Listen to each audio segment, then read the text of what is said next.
moment de l'acquisition de la traverse, si je peux, parce que ça a été à plusieurs reprises où j'ai eu recours au CLD, mais au niveau de l'acquisition de la traverse, on a eu besoin de beaucoup de données démographiques.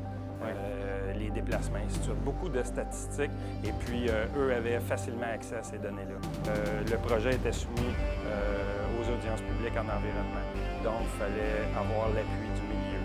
Donc le CLD a été vraiment utile pour rassembler les intervenants et puis coordonner un peu, jouer comme un rôle d'aiguilleur dans toute la machine gouvernementale et aussi de tous les intervenants régionaux. Et indéniable, le support que le CLD peut offrir à des entreprises, que ce soit pour une acquisition, un démarrage à zéro ou une modernisation ou un investissement quelconque. Une première réaction, je me suis dit quelle mauvaise décision, surtout pour un gouvernement qui a été élu avec la prémisse de stimuler l'économie puis de faire de la création d'emplois de façon massive. Priorité. Aller couper une structure, une mini-structure en fait, parce qu'un CLD, c'est pas énorme comme structure, c'est pas lourd financièrement pour le gouvernement.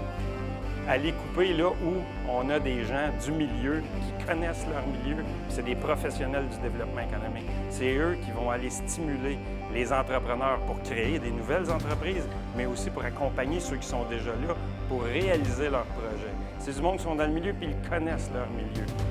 Tu parles aux commissaires industriels, tu vas leur parler de n'importe quelle entreprise dans le parc industriel de leur région, puis ils sont capables de vous en parler de façon très fluide. Donc, il n'y a pas... Si tu coupes cette ressource-là, qui d'autre va être en mesure de reprendre le flambeau, tu sais?